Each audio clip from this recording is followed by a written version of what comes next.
I don't know about you, but that is a gorgeous field. Of course, it's going to be a lot prettier when I get through planting all of my fruit trees. I think me and Colleen, you can see the white tags out there. Me and Colleen planted like 7 different trees the other day. I got everything, I guess. Apple trees, pear trees, some crab apples. I got figs. I bought 33 in all.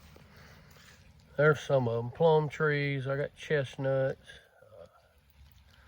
Got a fair amount of stuff, but I think there was 33 trees in all that I bought. But anyway, I'm going to start planting these things, but I got to get them in the ground. You know, I want to get them in the ground before spring gets here, because before you know it, you know, like today's a beautiful warm day. Before you know it, these warm days is going to start getting back to back to back, and before you know it, it's going to be hot. So then, you know, of course, I'll still have to come up here and water these if we don't get rain, you know, periodically. But I don't want to wait till it's hot to try to plant. But this will be my orchard. And then I'm going to have up this edge right here going up beside the road bed. That's just going to be maybe, I don't know, maybe two rows of muscadines, which, you know, those will be fairly long rows, so that should be plenty of muscadines. Little Stella's wide open out here. Me and her have been cooped up in the house all day. It's been raining.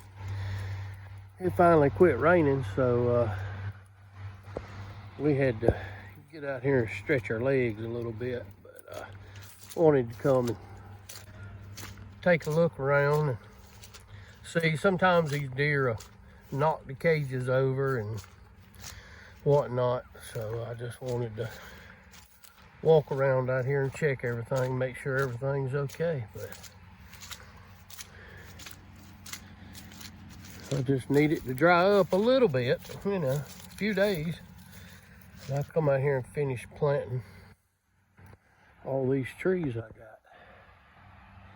This won't fill this area up, but, you know, it'll make a pretty good dent. But good gracious, them 33 trees was, I don't remember exactly, but almost $900.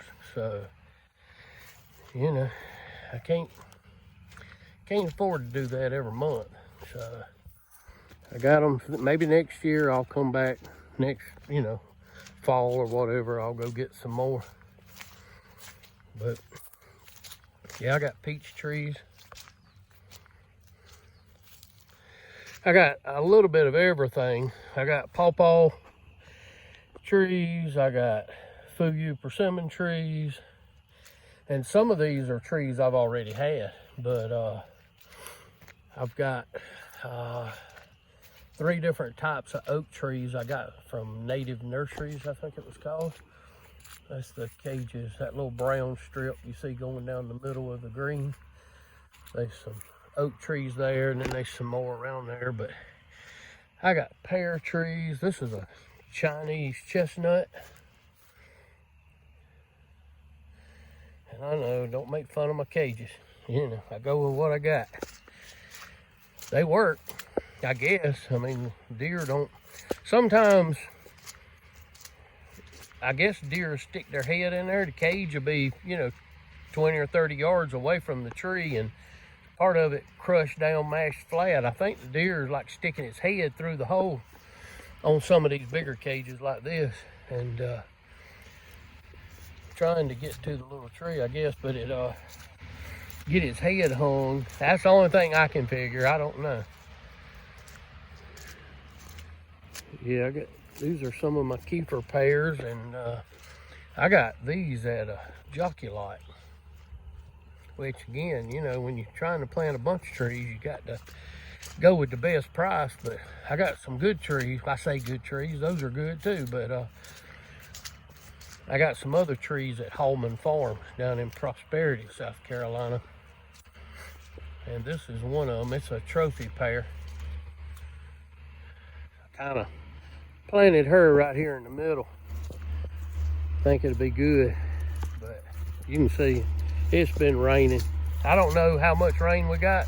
I left my rain gauge out when we had that temperature in the teens a week or so ago, and yep, it broke it. So yeah, I got a sawtooth oak here. I got another one over there, but this is the biggest one. A little sawtooth. I got a pretty good sized persimmon tree there and a good sized persimmon tree there. These are just wild persimmons, but they're loaded every year. What else do I have? I've got something called Mexican plum. I got mulberry. That's a crab apple right there. And down there in them 3 cages along that edge, that is 2 pear trees and another crab apple. So anyway, I'm excited. I'm ready to get planting. Of course, I can't do anything for a few days. It's just way too wet. And for any of y'all that follow any of my other videos and you saw where I cleaned my pond out, everything I'm planting, which I'm not putting a lot, I'm kind of torn. I don't know how strong this stuff is, but the muck and stuff I got out of the bottom of the pond, I piled it up so I could use it later. But I'm putting some of that in the holes with these trees, and you know, I mean, it would be a shame if it's strong and it burns them up. So that's why I'm not putting a whole bunch, but I'll go up there and scoop me a scoop up with my tractor and shovel some in the hole and mix it up, and that's what I'm attempting to enrich the soil with. And what I'm doing is taking my auger and drilling like 4 holes just right beside each other and trying to get the holes, you know, as big as I can reasonably. But anyway, I dig in 4 holes and then dig it out, throw some of that good pond dirt in there, and then mix it all up and plant the tree. So we'll see how it does. We'll see this spring. Golly, this is mushy. All right, well, anyway, just thought I'd share kind of what's going on. This is going to be one of my big projects. I sat down this morning since it was raining and figured out everything I need to do out here. Like, I've got some blueberry bushes planted where they're not doing too well. I think it's just too shady, I guess. I don't know. The dirt, I don't know. I put good dirt with them, so I don't know. But anyway, I'm going to move those. I've just got several trees. I got another Fuyu persimmon tree I'm going to move. I've got a few just wild persimmons coming up that I'm going to try to dig them up and transplant them, but I got to do this now while it's still, you know, cold. I've got some blackberry bushes planted up here. I got cages around them, but still, the deer just annihilate them. Just tear them up. As soon as they can get their mouth to a piece, they're nipping it off. So I'm gonna dig them up and get them up there at the house. I got a long row of blueberries that all the, I guess they call them suckers. I don't know, the little ones that come out from around it. I've got to come up here and dig them up. I'm gonna move some down here and transplant a bunch of them in this field, create some rows. So anyway, yeah, I got a job ahead of me, but that's all right. This is the kind of stuff I love to do. All right, Ace, tell them bye. We out of here.